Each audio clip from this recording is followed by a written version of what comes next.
ચાલે છે 6.5 વર્ષની થઈ. જન્મ સાથે દુઃખ તમે એવું કહેતા હતા શું થતું હતું આને?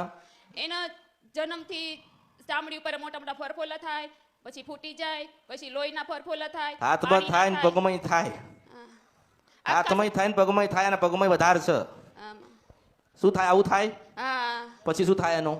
ફૂટી જાય, ચામડી વહી જાય, પછી લોહી પરું બધું વહી જાય આખા શરીરમાં. એટલે કેટલા સમયથી આ ચાલે છે?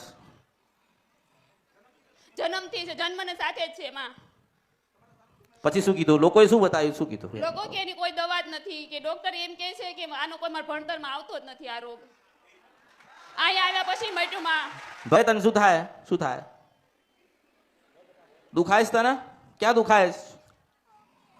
પગે દુખાય. જો હું કળિયુગમાં મેલડી ગાતી હોય, હું સિદ્ધ વર્ષ પર નથી કંદ રૂપિયા મેલડી છું. ઘડીક વાર મારો દીવો થાય ને મારો દીવાને ઘડીક વાર હુનો મૂકીને આવી છું મેલડી છું. આ દીકરીને રાજપરા લઈ જજે. આ દીકરીને રાજપરા લઈ જજે, અને રાજપરાની ખોડિયાને કહેજે કે અમરતી મેલડીએ મોકલ્યા. હું મેલડી છું આ કળિયુગમાં. અને ખોડિયાલને એવું કહેજે, રાજપરાની ખોડિયાલને, કે મારી દીકરીને તારું દુઃખ હોય કે ભગવાનનું દુઃખ હોય, તું મટાડ. માં તું મટાડ, અમે તારા તું અમારી છો.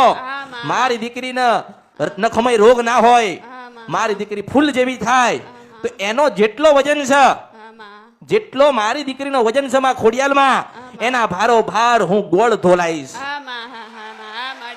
એટલા એનો ભારો ભાર તમને ગોળ ચડાઈશ.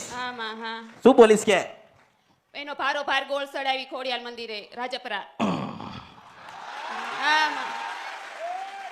માડી તમે આજે મને દર્શન દીધા હતા દીવામાં માં. હા, આજે રાત્રે 12 વાગે અમે માળા કરવા બેઠા હતા ને માં દીકરી તમને દર્શન દીધા હતા માં.